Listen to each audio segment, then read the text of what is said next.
Alright, so I'm going to show you how to access your assignments. I'm going to be using my personal account for this as opposed to my educator account. So this is the link for Chapter 1 walkthrough in CIS 213, but it's the same process regardless. So in here, you'll say, can't find your name. If your name's here, you'll see this the first time you log in.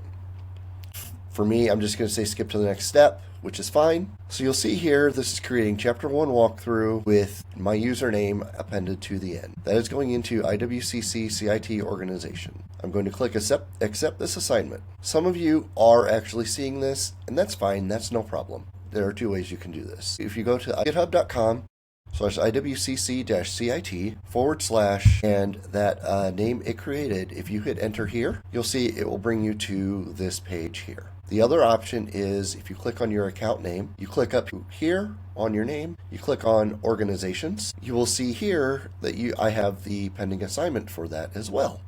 And here I can also click accept. And now I have the walkthrough for CIS 213 Chapter 1 loaded up here. Now there are two ways that you can edit on here. Okay, the first way is to say click the file itself, and you can edit it right here if you'd like and make changes in here. However, the purpose of the class is to have you use the GitHub code spaces, which is essentially Visual Studio Code on the web. So it will create this code space here, and it will take just a few minutes to make this, which is no problem. And then from here, you can click on files. You'll see it does all of the pretty print and everything, just like you would expect. Add my name and the date of January 22nd, 2026.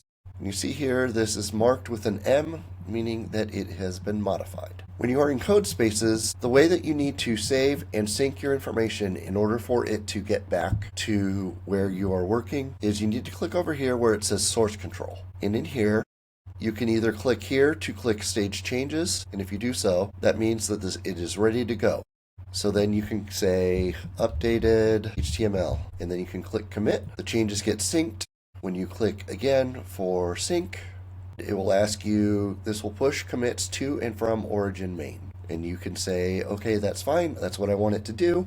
And then now, if we go back, you can see here that the most recent update happened. So what happens if you accidentally don't stage something?